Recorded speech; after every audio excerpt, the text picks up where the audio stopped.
Hamil mole, where is it for you? I don't go anymore. Smile on more.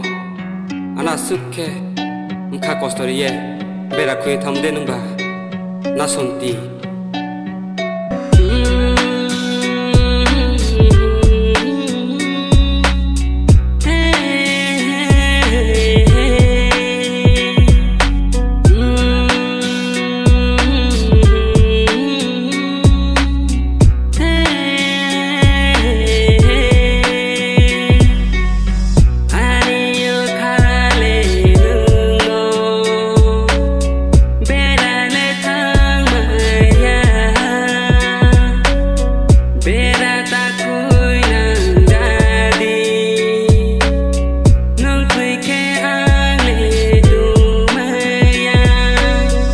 Abo thangye asu ko thamoro asu anu nusmai tamoro pau tham dum hanu ba asun boy de nu ban lai phaimi anu ham yao ye bing no khari mo ani o khale ni boy se anu ham yao ye bing no khari mo ani o khale ni boy